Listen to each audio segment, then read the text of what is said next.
dear historians, and welcome to the next lesson in our slave trade topic, which is our National 5 topic. In this lesson we're continuing on from the last lesson, looking at the impact of the slave trade. In that lesson we were looking at the impact the slave trade had on Africa and the effect of it on Africa, and in this lesson we're continuing that and looking at the effect of the slave trade on the Caribbean. So we're thinking about how the slave trade impacted on the West Indies, or the Caribbean as we refer to it as, and what sort of positive or negative elements that they had there. So the learning intention is that we want to be able to explain the impact that the slave trade had on the West Indies, and we're going to work through this PowerPoint to be able to do that. So a bit of background information for you in general. So in 1623-1625, Britain settled the islands of St Kitts and Barbados. In 1655 they then took the island of Jamaica from the Spanish and they made settlements there as well. During this period of time it becomes really apparent, due to the importance of tropical crops and things to the British economy, that they need to get a better labour force, and they start to use Africans as a result of that. Around 1.6 million Africans are taken to work as slaves in these British Caribbean colonies on these islands.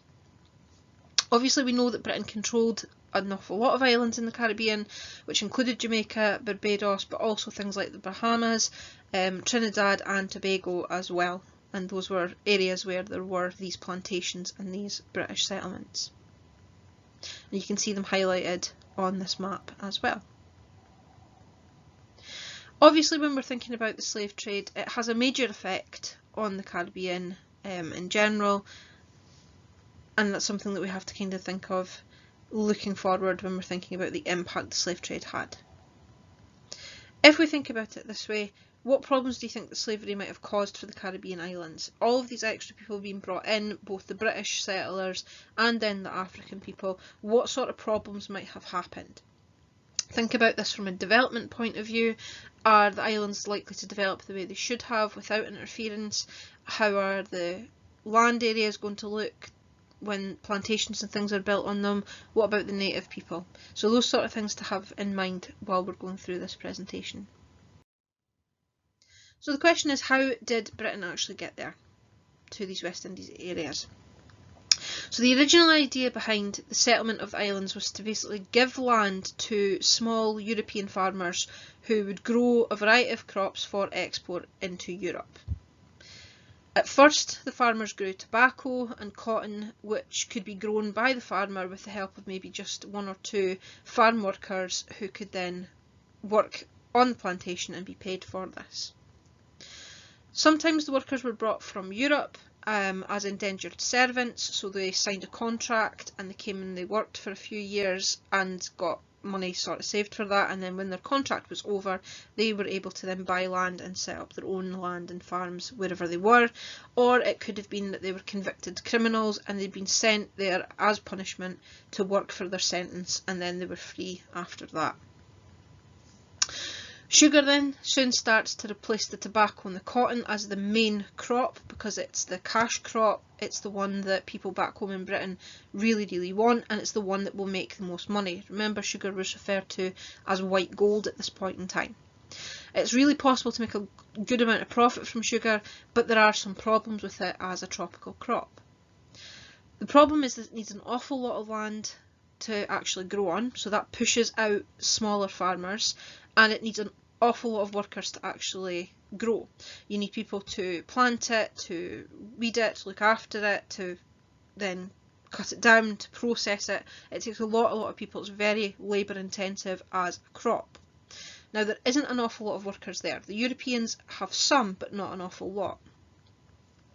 So people in the Caribbean then tried to get around this problem of not having enough workers by using the enslaved Africans to do the work. So just as a quick recap, thinking about why the slaves were needed, which we talked about when we talked about how the slave trade was set up, we have a couple of things here. So European people were being used, but they couldn't cope with the conditions that they were being kept in. It was too hot, the work was too labour intensive, and they succumbed to tropical disease and they died. The bond servants, the ones that did survive, would leave after a period of time, so there wasn't a consistent number of people that they needed, which is not any use. They try to use the natives, but the natives aren't used to the treatment. They're not used to this really hard labour intensive farming and techniques. It's not something that they would have done. They also catch disease and things like smallpox from the Europeans coming in, so they're not used to that. The treatment of them is really awful, and they die ultimately from these things as well, so not any use to use them. Africans were supposed to be the kind of perfect middle ground. They weren't really seen as real people. They were used to the kind of conditions and the farming conditions. They were used to the tropical diseases, and they were also proving to be quite adept at recovering from European diseases and things like that, because they were used to trading with Europe for years in Africa before this. So this was why they decided to use the Africans. 1746. An economist wrote, "If we have no Negroes, we can have no sugar, tobacco, rum, etc.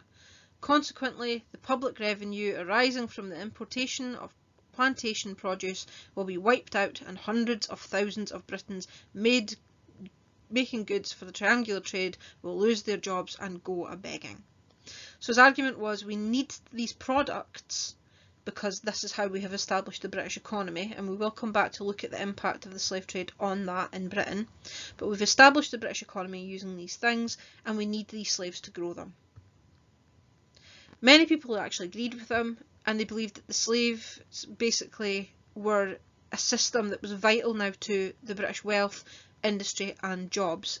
The majority of the slaves died within 3 years of arriving on the plantations, so this created an ongoing demand for slaves, which meant the trade was profitable at every stage, and that's why, again, referring to it as the triangular trade route.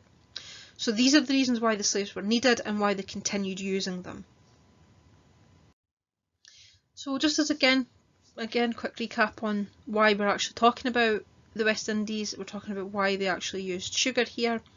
The increased availability and popularity of sugar was due to this kind of gradual increase in the standard of living. Before the kind of point in time where sugar started to become a commodity in Britain, only the very, very rich could afford the luxuries like this. The discovery of the New World and more sort of colonies meant they could grow it in more places. It meant that there was more likely to be jobs and things developed in Britain, which meant obviously more people could afford luxury goods, and sugar is one of the main things that they bought. The climate and land in the West Indies are really suited to the growing of these luxury crops like sugar, coffee, tobacco, rice and cotton. The most important of these is sugar. 70% of the slaves worked producing it. When the sugar was introduced, most local farmers were growing cotton and tobacco. However, a lot of strong competition from the North American colonies meant that prices in these crops were falling, and the owners of the large Caribbean plantations decided they would switch to growing sugarcane exclusively because it made the most money. Taking advantage of this growing demand for sugar, the Caribbean islands set about increasing production. In Barbados, we talked about this becoming a very large export point. 93% of the island's exports were sugar. Technologies got more efficient and diversified, which meant they could add things like the things they produced when they actually boiled the sugar and things like that, which was molasses and then rum, which meant that these were byproducts that made people very, very wealthy. For example, the sugar barons in St Kitts in Jamaica became really wealthy because of this. The sales of these products also made a lot of British people rich, and it raised tax money for Britain as well. The work producing the sugar and then the byproducts is very difficult, and as such the plantations owners would purchase more slaves to provide the labour, bringing more and more people in to the West Indies, and in almost every island was covered with the sugar plantations and the mills to refine it for the properties until the abolition of slavery. And up to that point, this was the main source of labour being used from African slaves for these different products. So all of these things have a definite impact on the West Indies. They are going to produce not only different goods than what was originally being grown there, or what would be grown there natively or naturally. They're going to change the landscapes, because obviously we need more and more plantations to grow these things in. They're going to change the people living and working there, because the slaves are actually being brought in to do the work. They're going to make the settlers there very, very wealthy, which will mean they'll build more, so that'll change the infrastructure and what the island actually looks like, and all of these things are going to have a definite impact. So these couple of slides were just a bit of a recap of what we've already talked about, with how important the tropical crops like sugar were and why slaves were ultimately used. So now we're going to look on to the impact that the slave trade ultimately meant. So obviously all this has a very huge impact on the native populations themselves, such as the Arawak natives. They were cleared from this land in order for the plantations to be built. The slave ships obviously then bring other new diseases into the land, which these native populations don't have immunity to, so this leads to the deaths of many of them. The landscapes of the islands had also changed. The small native farms were replaced with these huge plantations. Many of the local plants and the wildlife were also cleared in order to introduce more crops like sugar, which sometimes meant extinction for some of those, and this really damaged what would have been the natural beauty and the kind of natural outlook of the islands themselves. In terms of changes to the population then, on the Caribbean island of Barbados, for example, in 1643 there were 18,600 white farmers, their families and their servants, and there were 6,400 African slaves.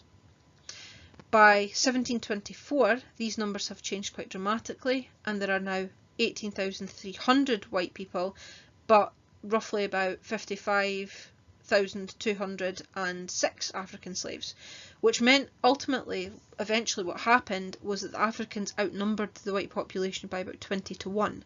So for every one white person, there were 20 African slaves.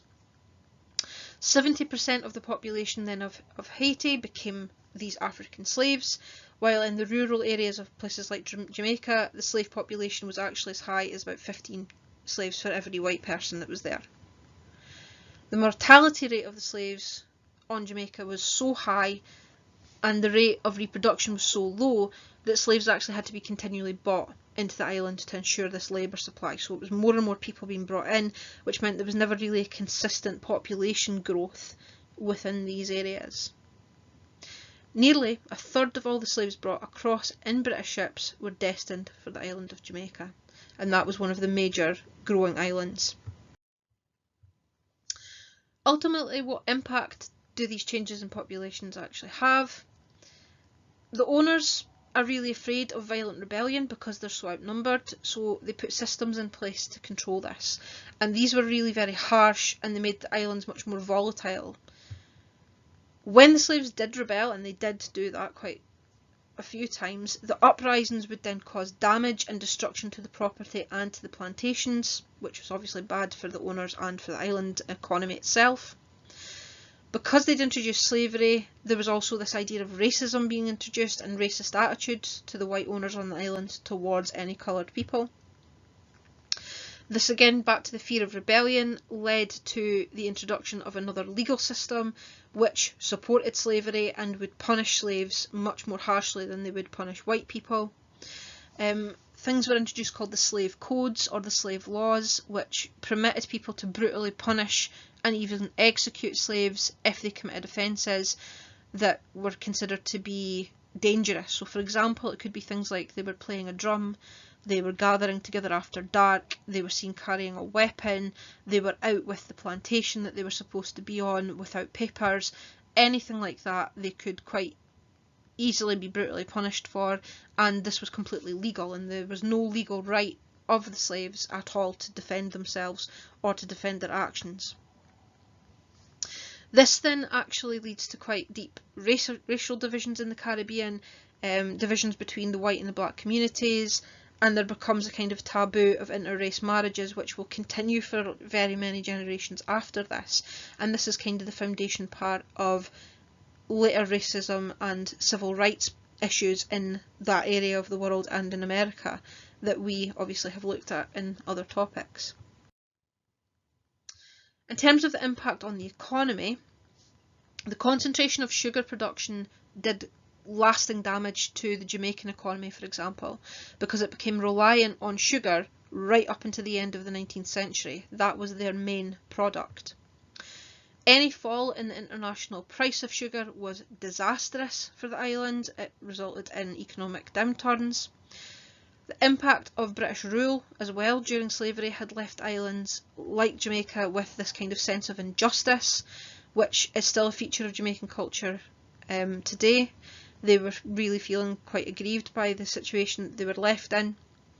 And the lasting effects of this colonisation are still felt today because these countries are trying to recover their own culture that would have been there before the interruption by the Europeans and by the African people, which were almost effectively wiped out by these colonial domination points from Britain and other countries coming in.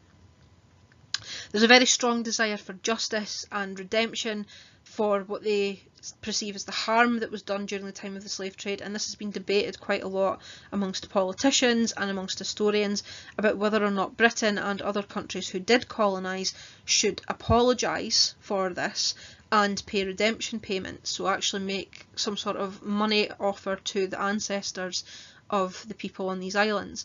And in 2010, Britain actually did issue an apology for its role in the slave trade, and in recent years more and more has been uncovered about how much Britain actually was involved in the slave trade, so these discussions have started up again during things like the Black Lives Matter campaign. So now that we've actually had a look at the impact in a little bit of detail, we're going to now start thinking about what notes we're going to need for this, and we're going to do this as a grid. So on the next slide, as we've done previously, we've got a couple of grid squares. This one's got some detailed bits and then summary bits, so two grids to kind of fill in.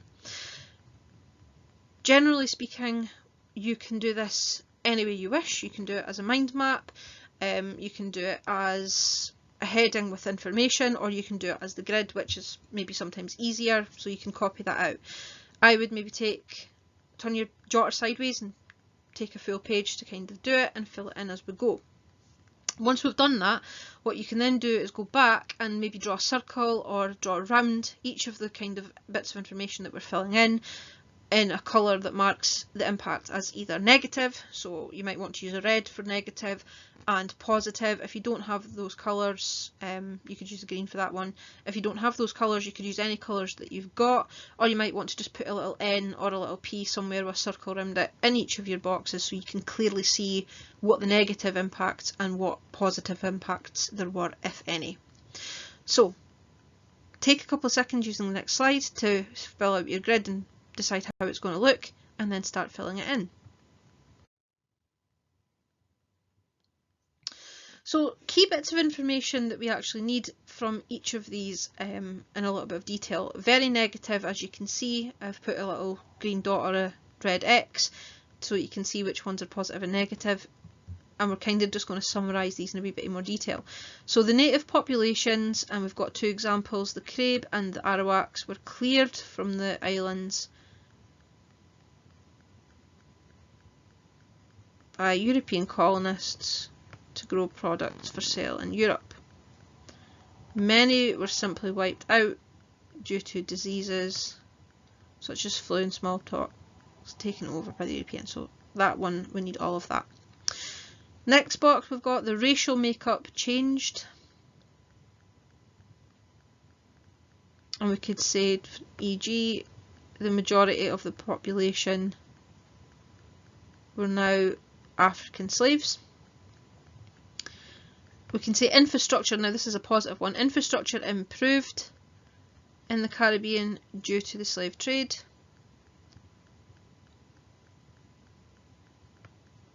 Produce, this one we all had to be moved, and so transport links improved as new roads and railways were built to make the goods easier to get to and access.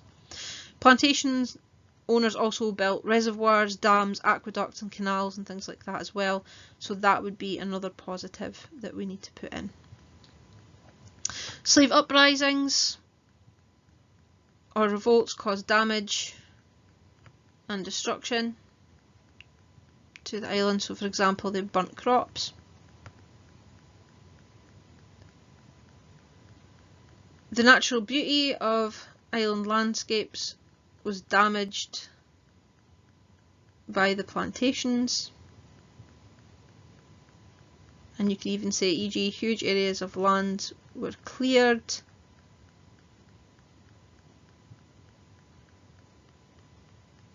And we'll just add this bit in here to grow as many cash crops as possible.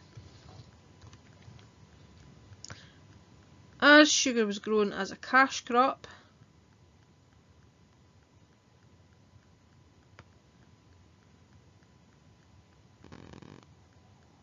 rather than a food source, big population increases is bringing all these people in, led to putting pressure on food and water supplies. So there wasn't actually as much food to go around. They had to grow their own in different areas. Island economies were too reliant on only one product. So for example, Jamaica on their sugar production. So if that fell, they were really stuck. It says here very specific with what they farmed, one crop, so slaves did not have the opportunity to gain other skills. Thus, after the abolition of slavery, they still worked on the plantations and paid very little or charged very high rents as a result of that. You could add that one in if you wanted to. Many Caribbean people are descended from the British that enslaved them. That's an interesting point, but we don't necessarily need that one. The slave trade brought racist attitudes to the Caribbean. Africans brought their own culture and traditions to the island, including music. We also have things like the voodoo religion being created, so that's a different mix of religions and things, so culture's positive. The competition between European powers, mainly Britain and France, for control of the Caribbean's sugar trade caused conflict, which resulted in fighting and war. As well as plantations, factories were also set up on the islands to refine the sugar,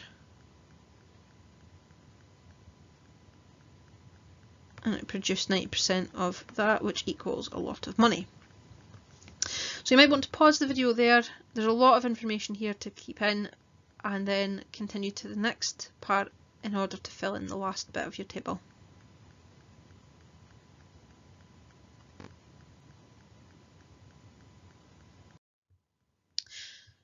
Okay, so now that we've got our table and things filled in, we're going to watch this quick video clip. We'll put a link into the team as well if you're doing this online, and you can watch it and just add any extra points or facts that you get from the video under your table, or if you want to do it and you're doing it as a mind map, add it in or add it as an extra row. Any facts that you get from this, and then continue with the lesson. Now that we've finished the table, we're going to watch this 13-minute video clip about the slave trade in the Caribbean. It gives a nice recap of what we've kind of covered in this, and you can add in any detail that you like, or any questions that you might have after it, and we can answer them there. So this link will be in the team as well if you're doing this at home. So in terms of how the slave trade's impact on the Caribbean is seen today, we can see in things like popular culture, we can see in films and media and things like that, where the slave trade's impact on the Caribbean, maybe not necessarily the direct impact, but this idea of racism and this aggrieved feeling of justice or seeking justice is quite often seen. A really good example of this is this song by musician Bob Marley, which is called the Redemption Song. The lyrics are on the screen there. Just going to play this. If you are doing this at home, you can play it using the link clip down here, and you're just going to write down what you think the modern Jamaican point of view about the effects of the slave trade is, using this song to kind of inspire you a little bit and what we already know. So if you're doing this at home, listen to it, read what the actual lyrics say, and think about how people from Jamaica or the other Caribbean islands point of view would be, what they would feel like thinking about the slave trade and the impact that has had on them and their ancestors. So, for your assignment for this week, either in your jotter and upload a photo of it, or take a photo of it for this lesson, or do it on the computer and upload it, whatever you want to do. You're thinking about, overall, do you think that the impact of the slave trade was positive or negative on the Caribbean? Was it mostly positive? Was it mostly negative? Give an answer and explain why you think this. So you might say, overall, I think the impact of the slave trade on the Caribbean was mostly negative, and I think this because, and give an explanation of why you might think that. Any questions or anything you're not sure about, give a yell or let your teacher know, and let us know how you're getting on.